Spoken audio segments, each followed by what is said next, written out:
Hi, and welcome back to the Kung Fu Book Review. Today we're going to be looking at the Dao of Taiji Quan, the way to rejuvenation. Yeah, Taiji Quan, right? And this is by Tsung Hwa Jou, right? Is this guy, right? So I'll actually show you a picture of him. We've got one in there because he's got some nice color photographs in the middle of this book somewhere. Yeah, here he is. Awesome picture, right? So this, I'll tell you about the author in a second, but he's got a really interesting history. Now,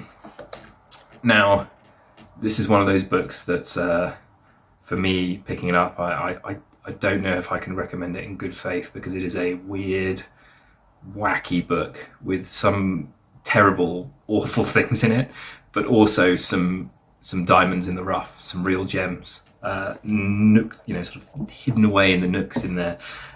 So let me tell you a little bit about the author first. So this is a proper Chinese guy. So he's from Taiwan. So the original printing of this book in the 80s was in Chinese language, right?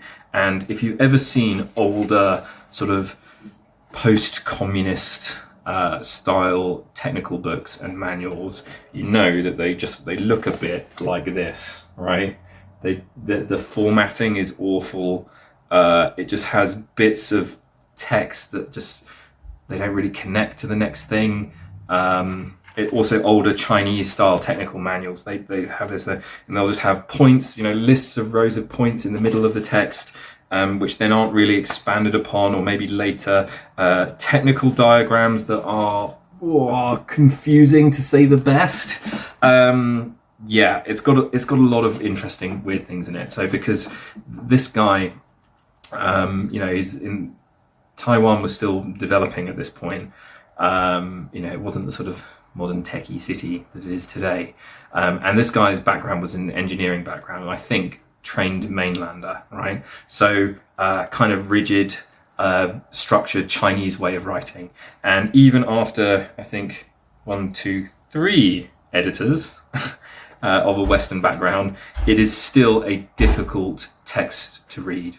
It's still a difficult text to read. But the story of the author is brilliant, right? So and his deep and abiding love for Taiji, which is something that changed and saved his life, is infectious throughout the book. So, we'll talk about it more, but it's difficult to recommend. I think only if you're an experienced Tai Chi practitioner who's really interested in some of the nitty-gritties of the theory, and then also if you have a very technical mindset and you like that order and structure, even in your kind of mystically Tai Chi type stuff, then this is a great book.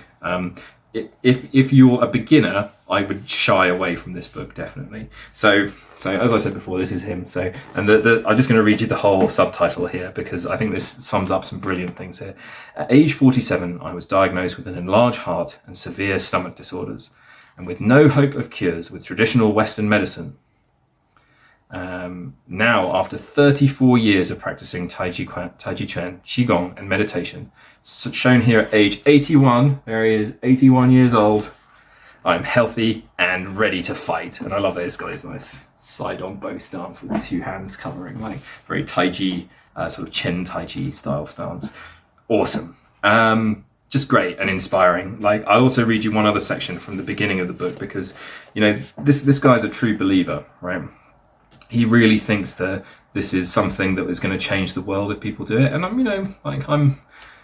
don't think that everyone in the West is going to do Tai Chi in the same way that people do it in parks in the East. But I do think that a lot of people who have ongoing health and mental health conditions and other things, like myself, could have had huge benefit from doing this art. So I think that the more people that are putting it out there, the better. But this guy is like, I'm going to change the world. I'm going to save people's lives, So, which is great. Like, I love that kind of enthusiasm, right? So, and he's got this dream here at the start. So his opening section is a dream, which is just generally about this book. It's not a standardly written book, right? So you just have this opening section before anything else that has author's dream at the start. It has long been my dream that one day Americans of all ages, creeds, and colors will be practicing Taiji Quan in the parks of the nation as they do in China. Oh, I love that. I like the parks. Yes, it's like MLK for Tai Chi, you know. Few places in the world have such beautiful open spaces, which can and should be used productively at no expense. The result will be a tremendous improvement in the mental and physical well-being. Now, after more than 30 years of researching Taiji Quan, I understand that it is becoming a lost art. It is my hope that through this book, we can work together to revive Taiji Quan. So, and this is an older style Chinese writing method, right? I don't know if you've ever read any of the older works by the sort of like end of the 19th century, beginning of the 20th century authors like Sun Lutang, the Gou Yanshen, and a couple of other, you know, really prominent dudes, Chen Manqing are included, right? That they use this style of presentation, and to the West, it comes across as very like ornate and antiquated, and they have all these little methods, but it's part of Chinese culture, and I think it's really lovely, these types of things. So yeah, as I said, it's an older book. I've got the 2001 copy, so it's been through a few versions, but it was originally printed in 1981. As I said before, it reads halfway between a mystical experience and halfway between an engineering textbook, and it can't decide which one it is, right? So, because like if you look at this would look like the contents page of an engineering book, right? So you've got chapter 1, roots, and then 1.1, Zan Shenfeng and Taiji Quan, and 1.2, 1.3, 1.4, 1.5, 1.6, etc., right? All broken down into chapters and subchapters. The editing and typography is not good, okay? As is common in the older Chinese books translated into English, you get blocks of text. The way that the Chinese characters are presented is also this kind of slightly old-fashioned style where you have a, not opinion, but just a kind of Englishization of a term, and then it's transliterated into it's translated just directly into the traditional characters. So this is kind of, again, if you've written older, especially books, the original sort of 80s printing of Chinese books that came out of Taiwan, they all kind of adopt this style, but it's not particularly great to a modern author, to a modern Western audience, I think, right? To a bilingual Asian audience, it's quite good, right? Yeah, so what to say about this book? So it's also got some other lovely features in it. So it's got color photographs. It's got a little section of colored panel photographs. So it's similar again to like what you might find in an engineering textbook. You might have a few key examples of when he's got his photos with his key teachers, when he went to the Chen village, and this brilliant photo. So what does it cover? So you get a history of Tai Chi, which covers all the major branches. Again, I think there are better books out there for learning that. But then in your history of Tai Chi, you also get the 42-step, I think, Chen routine, right? And this is where I'm like, whoa, look at this, check this out. You get the old-fashioned, like, manual style approach, right? Also intermingled with Chen Manqing's, it's Chen Manqing's standardized 42, Yang one. So, and Yang Chengfu pictures, line drawings of Yang Chengfu doing the form, right? This is very difficult to use. I would say almost impossible and not useful, okay? It's a historical oddity because there used to be books and books and books of this stuff. So historically, some of the really, really early sort of 70s, 60s and 70s Tai Chi books would basically be full of these, right? And you'd have maybe 10 or so in a page with a little bit of text, sometimes just exactly like this. No text. Yeah, no text, right? And then, yeah, it's systematic in this book where an idea will be introduced, but then it won't be fleshed out on. So you'll be learning the standard forms, but then you'll get a little bit of a lineage chart just thrown in there, right? So the presentation of the figures is baffling sometimes, right? And then look, there you go, you get another whole set of routine. And what are we going to get here? The 62 posture form, yeah? It's Chen 62. So you'll have pages and pages and pages. I don't even know, most people, Western people who train recently won't have experienced this, but if you've also, because I also have old karate books as well, which are infamous for doing this, you get the path of where the form goes, right? Where the boxes and how they move and with the steps, which are labeled, and then you have to look up where the postures are and go back and work it, and it's impossible, right? God, I remember reading so many old karate books with these things in there, because especially the karate and like the Shaolin forms, they wander all over the place, right? All directions and stomping off and flipping around and jumping. And it's hard enough to learn when you can see it, and this doesn't help. Right? I've never seen anyone who's been like, oh yes, then I saw the box directional path of the form and then I figured it all out, right? But putting that aside and looking at some of the bad points of this book, there are also excellent points. And I'd say chapter 2 is the strength of this book. So the philosophy, so the underlying principles that guide Taiji, the philosophy of yin and yang, the 5 elements, the 8 trigrams, the I Ching, and how to apply this philosophy. He writes an excellent 30 pages on this, right?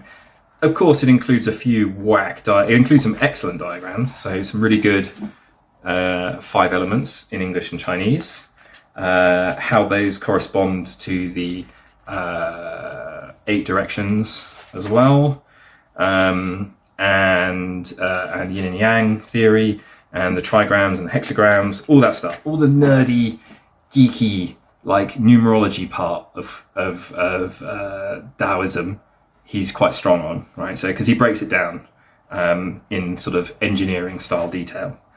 And so you get all the trigrams and all the hexagrams, and you get the details, right? He's never one to shy from the details. Good. So that section is quite strong. I'd say it's pretty good. Then there's also some pretty good parts in his translation of the classics is quite good. So pages 172 to 191 is good. His section on foundations, so how to do Qigong, standing meditation, and there's got another one, the 13 torso methods that are kind of like silk reeling from Chen style Tai Chi. We just used to call them basic exercises in Yang Taiji. So so again, there's some good practical stuff in there, intermingled, of course, with some craziness. The stuff on breathing is quite good.